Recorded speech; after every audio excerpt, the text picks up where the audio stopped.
it's just, the more you look at it, it's just insane. And the more you delve into these lives of the deities, and there's conflicting information. I think from the outside now, as like looking at the whole of China, and trying to come up with some organized idea of religion and some, even if you like, organized backstories to the original deities. It's very hard because a lot of the deities, as we've been discussing, they might have totally different, like a fire deity. There might always be, or the great example is Tudi, the earth god. It's really a title. The actual name of of that deity is going to be specific to each location. And I think this is true of a lot of the deities in China. They are. Although, yes, everywhere you go, there might be a dragon spirit and a crop spirit and a rain spirit and all that. They might actually have, when you ask for the names of these individuals, they've got their own specific. And the stories that support them might be completely different in each place. As I was just mentioning about the plague suppressing deity. And how in one temple in Hong Kong, it's been attributed to Neja. Who has a completely different story. If you look at Sichuan, this deity is Li Bing's son, and Li Bing was a historic person who created a flood control on the Min River just outside of Chengdu, the capital, and by doing so, regulated the whole flow of the distribution of rivers and made the amount of Sichuan, eastern Sichuan, agriculturally viable. With reliable water feeds rather than flooding one year, drought the next. And his son, he's the deity. He fights monkeys. He's got a hound. Erlang. Erlang Shen. So he's got the third eye. That's it. And a dog. And the dog. And in Sichuan, but in Sichuan, the story is he's the son of Li Bing. So he's a flood control deity. And of course, in other places in China, the same name. It's a completely different deity. It's totally different. Got nothing to do with floods. And in so there's quite a few. I'm just looking now at it's print number 4 in my book, in my collection, and it's the number 4 deity of the young sage of efficient response, and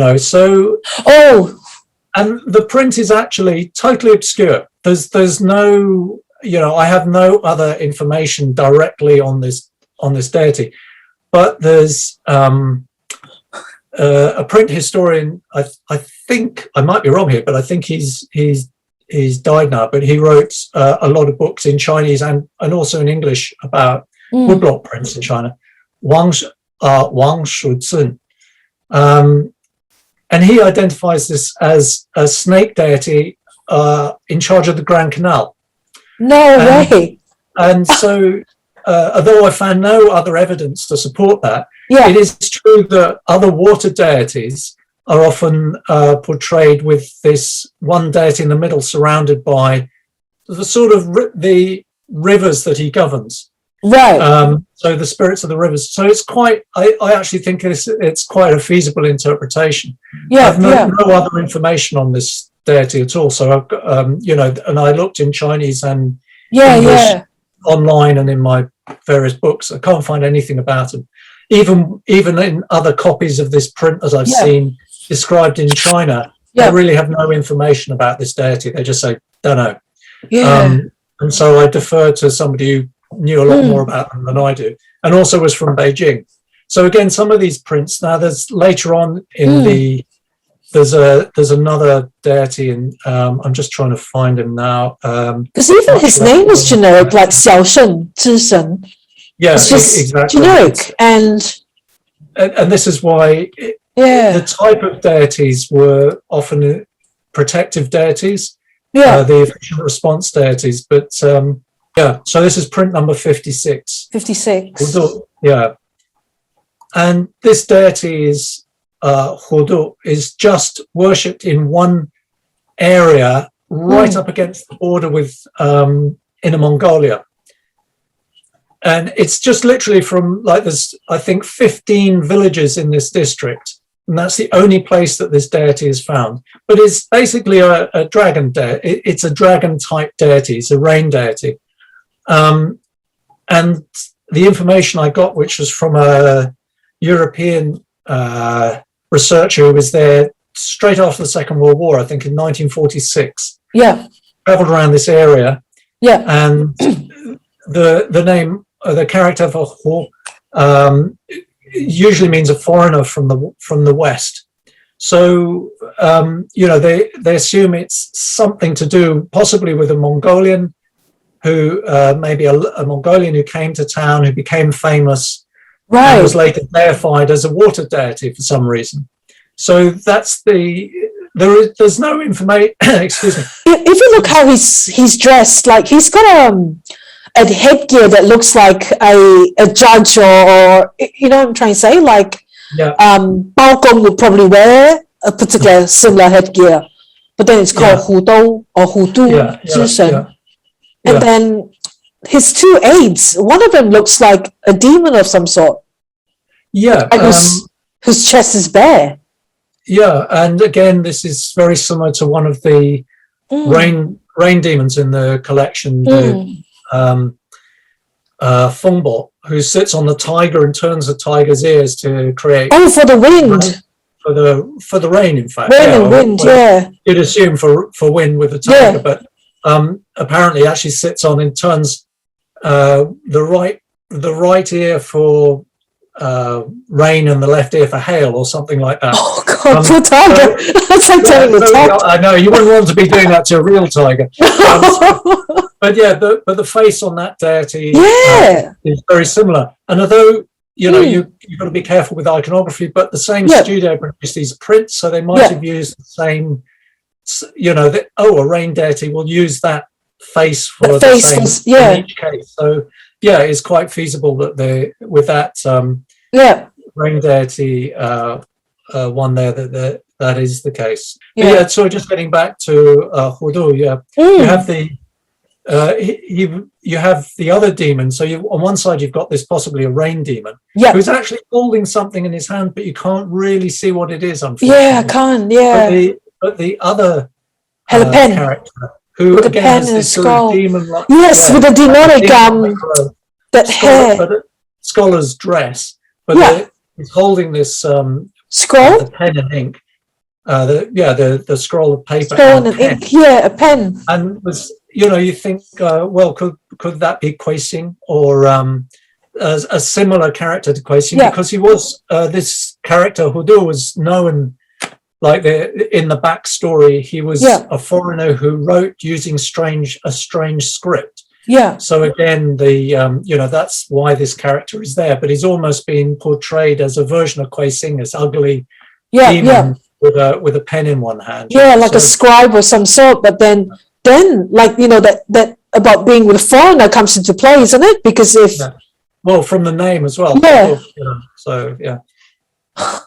So it's again very interesting, and again this is something that interests me, interpreting iconography in woodblock prints, not religious woodblock prints in any way, mention and just Nianhua. So Nianhua, in fact. I'm interested in the where how to identify these prints in itself, like the sort of like a detective novel, looking for the clues and trying to work out what is being represented. And just like you're talking about the tiger, so I found it on number 52. It's your hero spirit, and that's him on this tiger twisting its ears. He is, yes. And I think the tiger is spewing hell on the poor farmers below.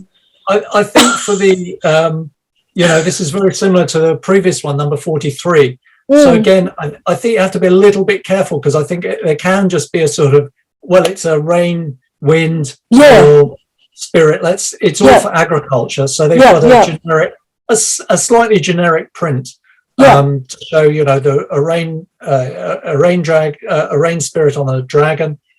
The hail and wind, yeah, on tiger, yeah. And they're both, you know, the in that print, the hail spirit. Yeah. The chap on the dragon, the rain spirit's actually holding the willow branch, yeah, sprinkling the water as well. Yeah, yeah. So although the little dots coming down look like hail, and that seems to be the name of the print. Yeah. You know, the farmers below look, actually they're all smiling, so they're all getting the rain. So one of them's got the buffalo, leading a buffalo through the field. The other one's got the carry pole with the buckets on the water. Water, you know, so you know, you think it's a favourable, it's a positive. I think so too. I think it's rain. Yeah. So I think this same image could have been used for anything favourable. You know, from wind to rain to hail in this case. Yeah. Yeah.